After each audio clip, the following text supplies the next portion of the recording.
everyone. Welcome to new viewers. Hope you enjoy all that we offer here on this channel. It's very varied content. And today I'm doing an update looking at the first half of July and the full moon that we have coming up in Capricorn on the 10th. Now, just a few days ago, I filmed a video called Our Rehearsal 2025 because I really feel these next few months that we are already in is our rehearsal for a bigger launch in the early months of 2026. I'll put that video below because I think people have found that quite helpful. But essentially, certainly as of the 7th of July, all of the outer planets are going to be in their new signs. And certainly for the next few weeks, and in some cases few months, Saturn will stay in Aries until the 1st of September when it retrogrades back into Pisces. Neptune will stay in Aries until the 22nd of October when it retrogrades back into Pisces, etc.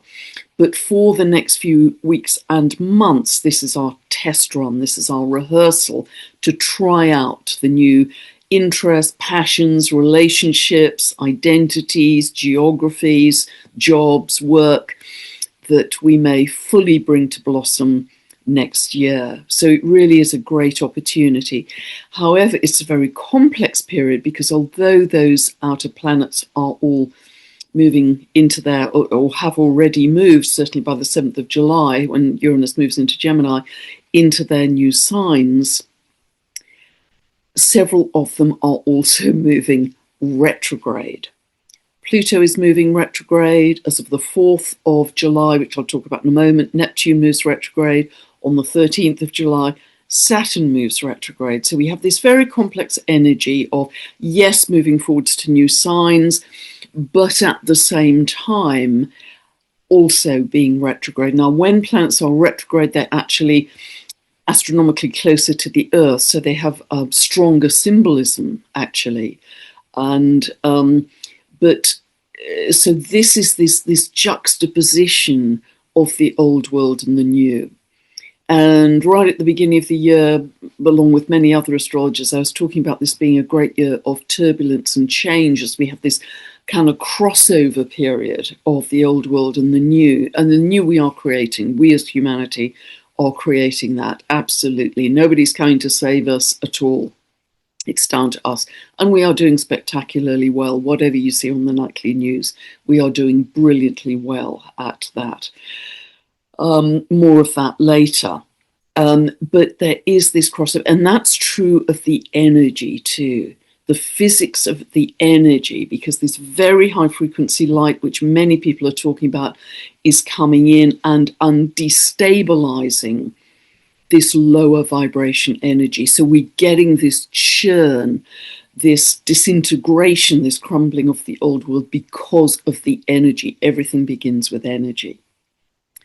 So when Pluto is moving retrograde, which it already is in Aquarius, I think we are going to see, Pluto is to do with the deep past. We're going to see a lot of our ancient history being revealed. That's starting to happen already with all that's being discovered under the Giza Plateau pyramids, and there is much more to come. A lot's being discovered under the deep seas of ancient temples, cities, civilizations, a lot more of that to come, but also, I believe, ancient technology, Aquarius, ancient science, ancient technology is going to start to come to light as well. And that will revolutionize our understanding of history, that we are not the smartest kid on the block in terms of humanity's progression through its lifetimes. Far from it. The technology we're going to discover is so advanced, it's going to change our world. And that's really exciting because it's going to happen quite quickly. I also think that Pluto, and I said this way back, could bring about a crisis in science, current science and technology, because Pluto always creates a crisis around the sign it's moving through if there are any aspects of that sign that are not operating for our highest good. For instance, when Pluto moved into Capricorn, the sign of big business, big banking in 2008, we had the financial crisis. equally, and that took a few months to happen, but nevertheless, it was within about 6 months. And Pluto moved into Aquarius fully November 2024. I think we are already seeing a crisis around science and technology as we know it today, and that will increase as well. Neptune moves stationary retrograde on the 4th of July. And whenever planets move stationary retrograde, the symbolism is magnified a few days to either side. So just think what Neptune's symbolism is around. It's around the seas, the oceans, it's around toxicity, pollution, it's around any deception or lies, it's around the media, it's around pharmaceutical drugs, etc. It's around anything to do with water. The tsunamis, that kind of thing will be very strong around that first week. In July. Your dreams are likely to be very heightened as well. So do keep a dream journal round about that time, and ask, as you're falling asleep at something, I do really regularly, if you want an answer to something as you're falling asleep, ask your angels, your guides, whoever you speak to say, can you please show me the answer, or what is ever for my highest good in this area of life in my dreams, to be revealed to me in the most perfect way for me. And just see what comes in that night's dreams, or the next night, or the next night. So often your dreams are just the best brilliant free way to get really good, free, unbiased advice for yourself.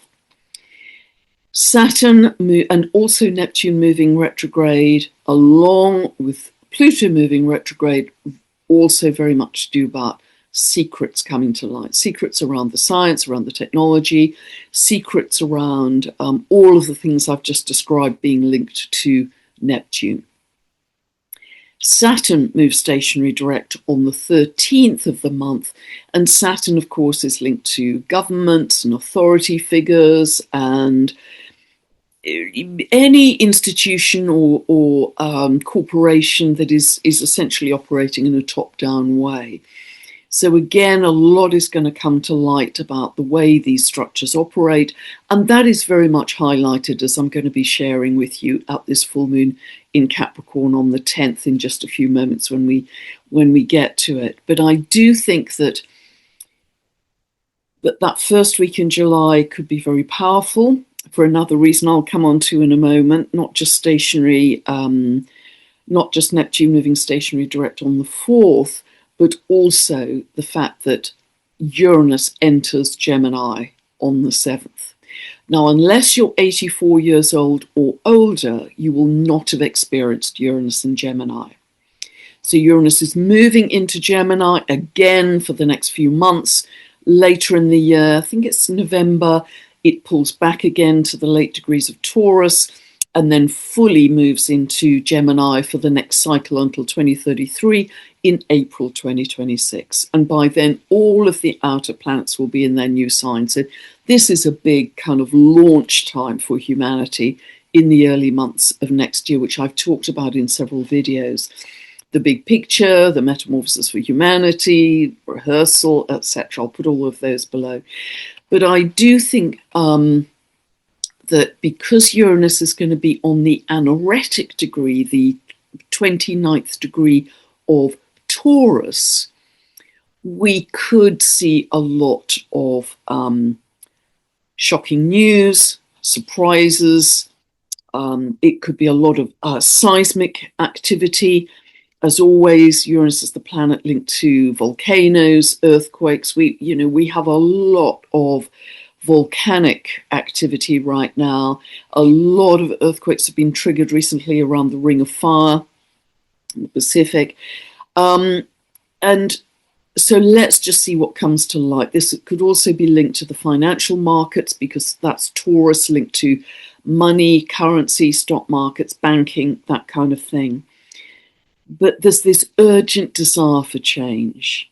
If you have anything around 29 degrees of the fixed signs, which are Taurus, Leo, Scorpio, Aquarius, you may be feeling very restless, there's this urgent drive for change and an urgent need for freedom as well. And Uranus transits show us what we have already outgrown. So there might be this feeling of, I've got to leave the old stale routines behind. I've got to have variety. I've got to have more freedom. I've got to break the mold, particularly if you have any planets or angles around 29 degrees of the fixed signs. And so it's best if we create the change ourselves if we are being aspected by transiting Uranus, because otherwise the changes, the music has to play, so otherwise the changes can happen very disruptively coming at you from the outside. So just be aware of consciously making those changes more comfortably for yourself. I do think that we could see some big changes in some leadership of some countries this month, not only around this full moon in Capricorn, but also because we have a new moon in Leo later in the month. And both of those are highlighting issues around leadership. You know, for instance, the chart for Israel, which is set, the chart I'm using is set for the 14th of May, 1948, Tel Aviv, 1632, 4:32 in the afternoon. That has the new moon coming up later in the month is at 2 degrees of Leo. The midheaven of Israel is exactly at 2 degrees of Leo. So that new moon will be exactly conjunct the midheaven, the government, the leadership in Israel.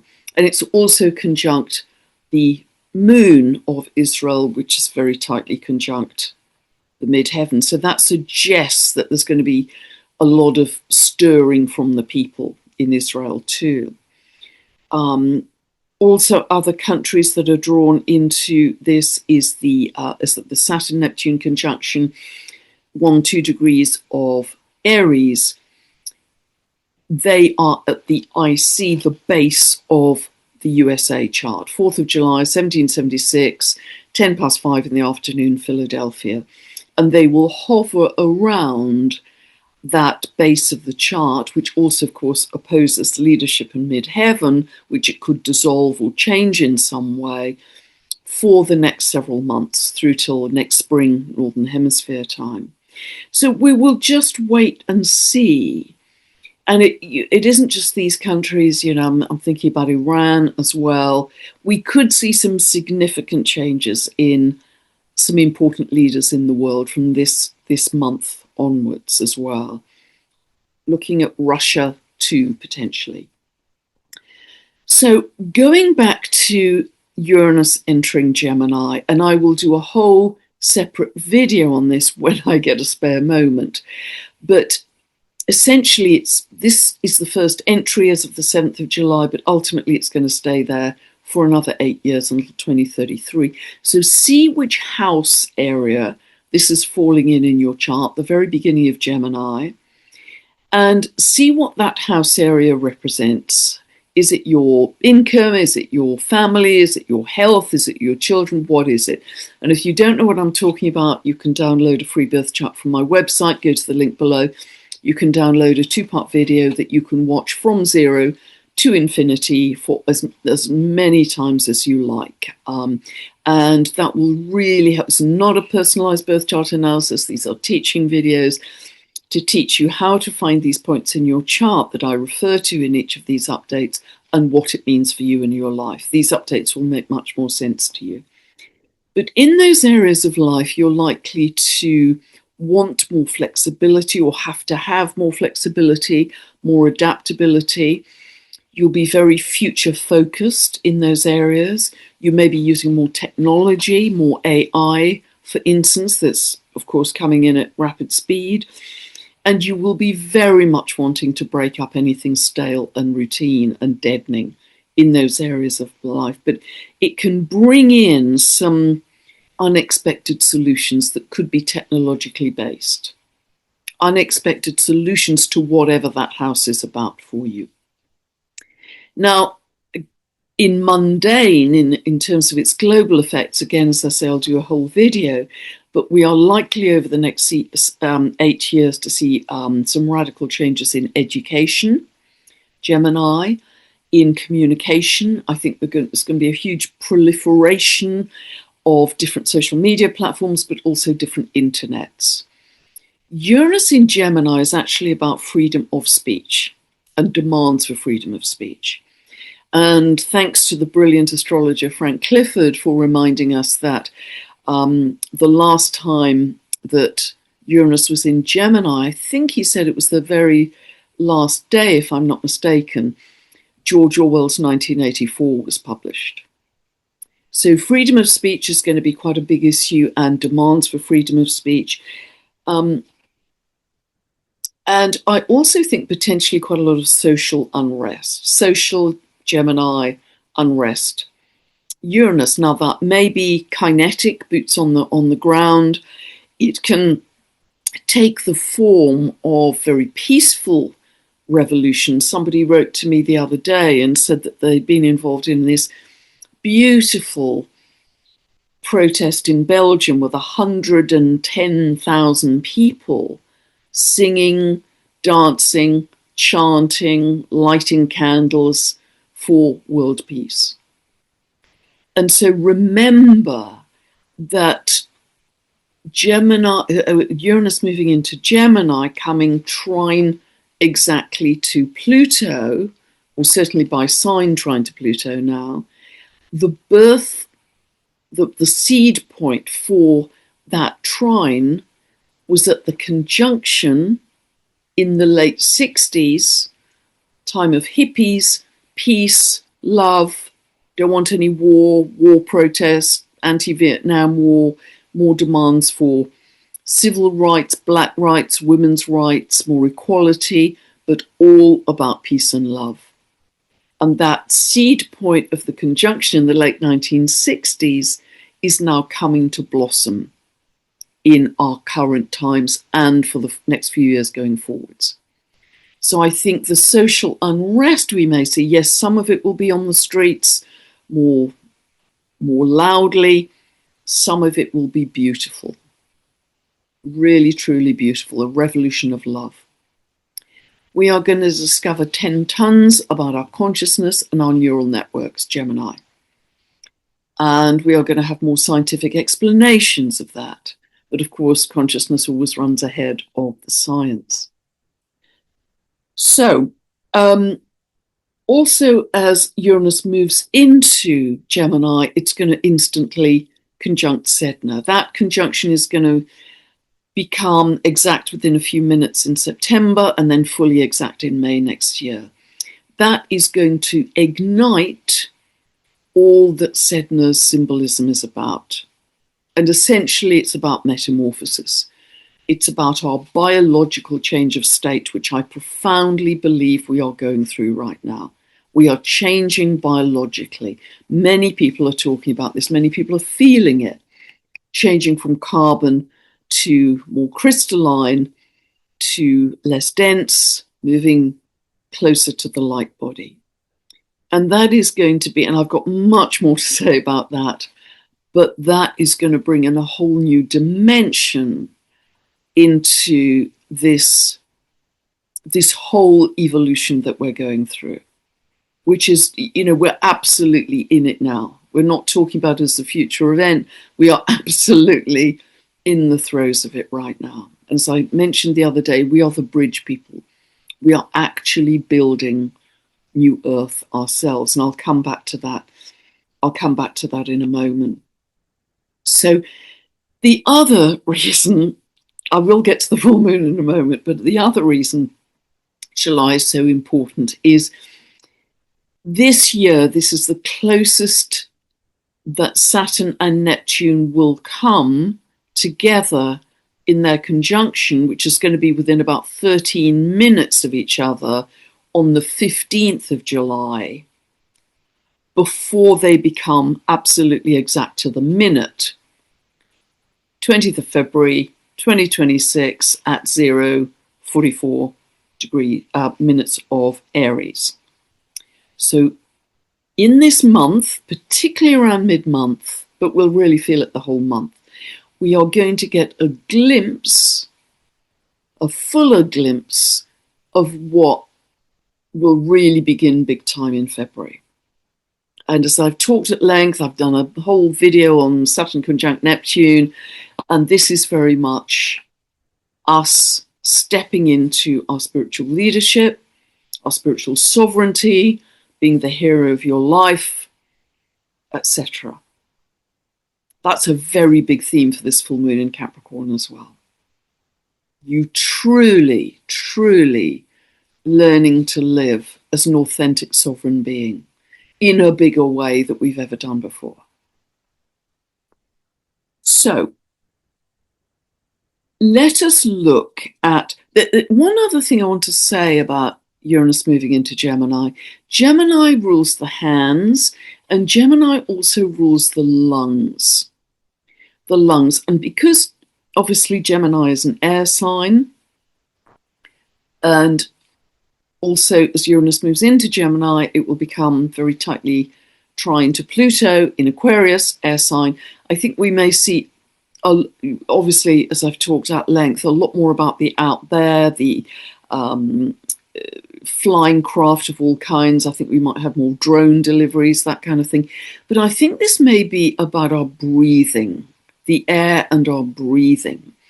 And breath work is a terrific thing to get into. You know, there are many, many different kinds of yogic breath work, some very peaceful to, you know, to bring your state of being down to calm, others very energetic forms of breath work, you know, Wim Hof breath work, etc., breath of fire, yogically activating breath work. There are many different kinds, but every single one of those types of breath work is reclaiming your sovereignty, because you're changing your state of being by choosing conscious breathing.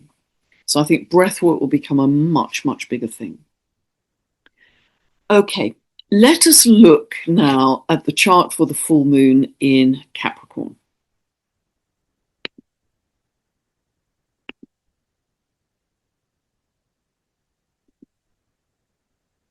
Okay, so as always, I set this for England. This is happening on the clock at 9:30 p.m. So ignore the clock face, ignore the houses unless you live in England. We're just going to look at where the planets fall and their aspects to each other. So as always, when we have a full moon, we have the sun and moon opposite each other, always. And this is always a culmination, a closure, a completion. So see where 18 degrees 50 of Capricorn falls in your chart, and see what's coming to fruition, blossoming. Could be that it's shining a light on something you weren't aware of before. And, you know, I think it's very interesting that this is actually conjunct that incredibly important Saturn-Pluto conjunction at 22 degrees 45 minutes on the 12th of January 2020, just as the pandemic was beginning. So 1850 of Capricorn is conjunct 2245 of Capricorn, where the Saturn-Pluto conjunction was. Capricorn, of course, is ruled by Saturn. So we all know what happened from the beginning of 2020. We're very familiar with that.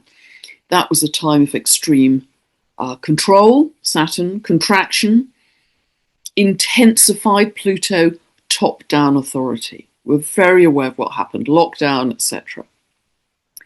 So this full moon is shining a light on that. So let's just take a look at what happened then and what has happened subsequently over these last 5.5 years. So it's a kind of shining a bright light. It's a kind of analysis of, okay, what do we think now about what happened then, what followed from that point, and how do we view external authority? Because, you know, there's a seesaw here between external authority and sovereignty, isn't there? That I would strongly suggest, particularly with this Saturn-Neptune at the creator degree, very early degrees of Aries, you couldn't have a stronger signature of sovereignty. And sovereignty means I'm living from the inside out. I am reclaiming my own power. And that's the opposite end of the seesaw of giving away our power to any external authority, governments, corporations, institutions, the planets, me, anybody on YouTube. Bring it back to yourself. You are your own authority. And I really, really, really encourage you to do that, because we've had many lifetimes of being encouraged the other way. So, and again, as I've spoken at length, so this is about structures, actually. And it's a completion of the old structures, but equally that's going to leave a vacuum for the new structures and what we're going to create. And Capricorn is also about our mastery, as I say, and our authority and our discipline. I'll come back to those. So still we have this square. Again, I've talked about this at length in recent videos, between Jupiter and Saturn, Neptune. And Jupiter is pulling away now, but this is still about the old Saturn and the new. What is our vision, Jupiter, Neptune? What's our future vision for what we want to create in terms of new structures? Saturn, that is the ruler of this full moon. What are we starting to birth? It's also about our beliefs, Jupiter, and evaluating our old beliefs versus where we may be moving to now in terms of our beliefs. So this is really shining a lot, as I say, on structures, on traditions, on old forms of top-down authority. And we are going to see, I've talked about Uranus, which is just literally on the 7th of the month, moved into Gemini and coming to conjunct Sedna. I just mentioned this, but also Uranus here is technically conjunct to Venus. And so we are going to be birthing new ways of thinking. New ways of thinking, new perspectives, and very much trying to see things through the eyes of love, through the lens of love. And that couldn't be a better way to operate in life in general.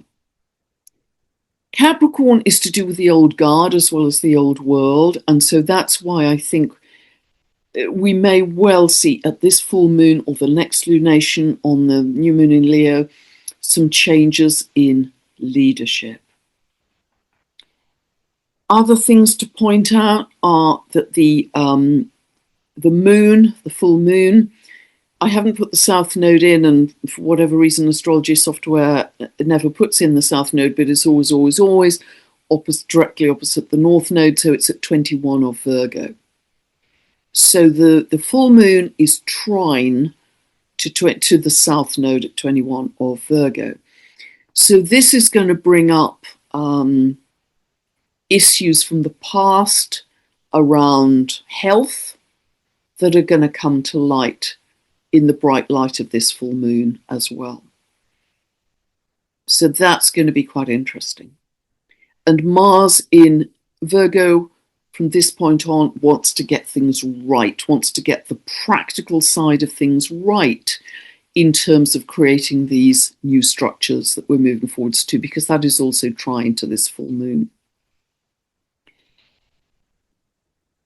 We have an ongoing yod, and I've talked about this before, finger of God, finger of fate, beautiful, between Saturn, Neptune, Uranus, Sedna. They are both quincunx, this skinny triangle, to Haumea, dwarf planet Haumea at 1 degree of Scorpio. And although Saturn will start to move on from this conjunction next April, Uranus will stay there for quite some time. Uranus will and Haumea will. So this will certainly be an ongoing finger of fate, finger of God, all through 2026. It is really highlighting Haumea. Haumea, as we've talked many times, is about regeneration. She's an eruptive as well, regenerative energy, said to birth the 8 islands of Hawaii.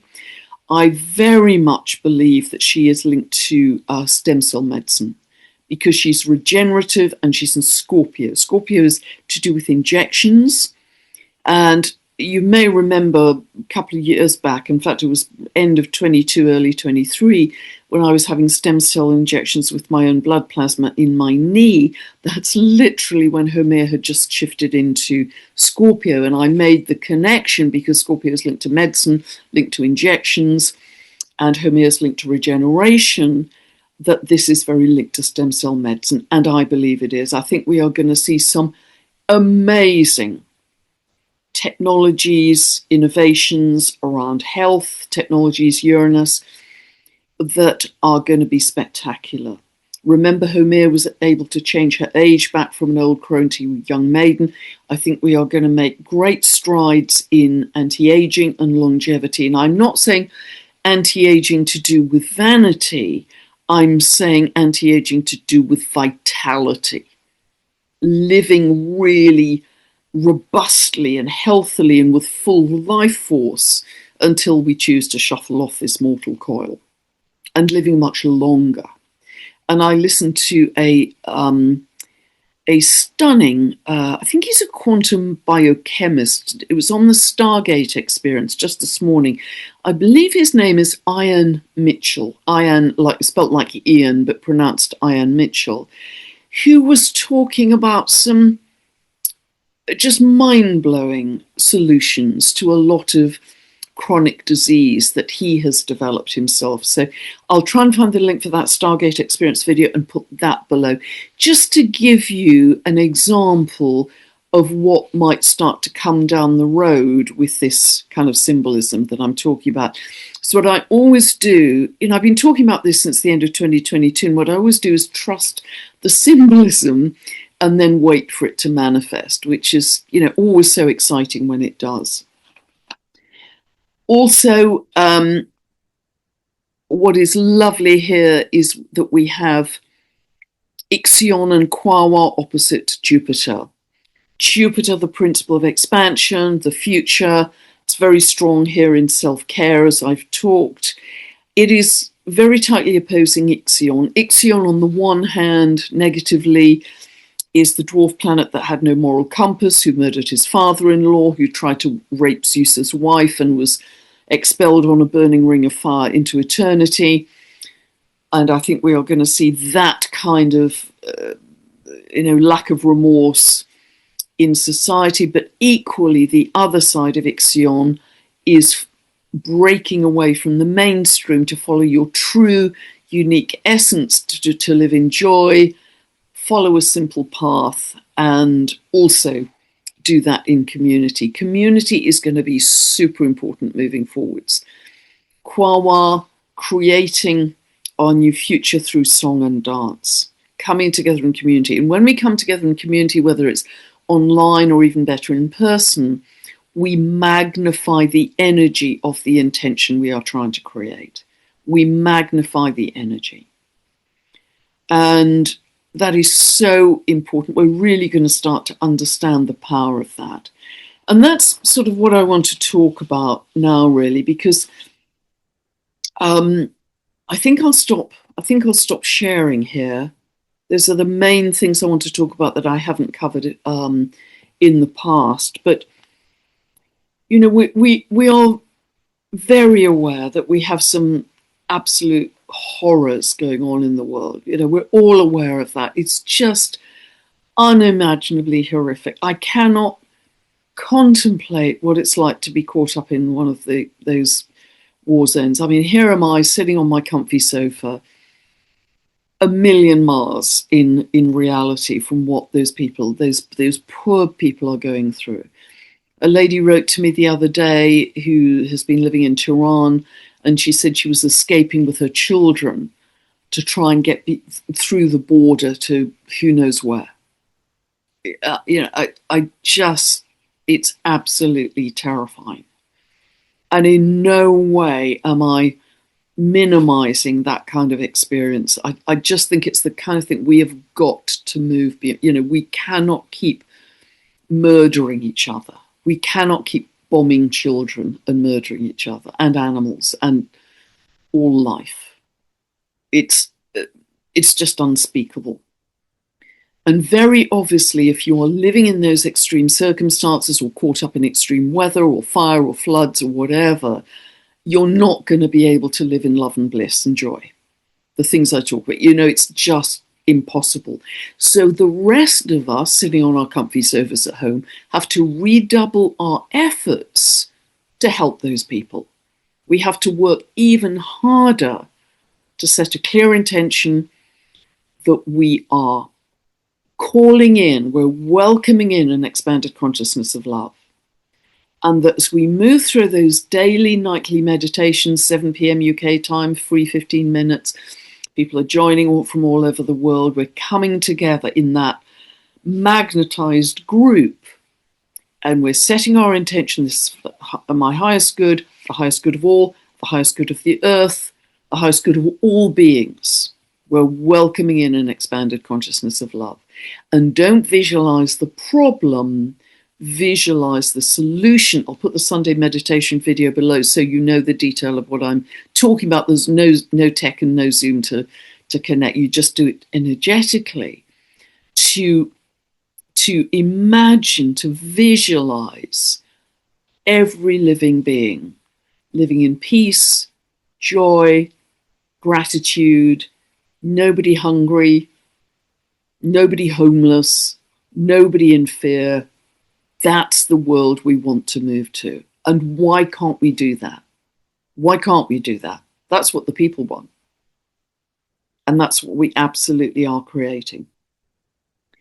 So I just wanted, something landed for me in the last couple of weeks, and maybe it's landed for you already, but it landed more for me, because I've talked a lot about the need to live from the inside out, not the outside in, not watching the news, not reacting to external circumstances, but setting your radio dial internally that you are going to dominate your day with love or joy or peace or gratitude, whatever you decide.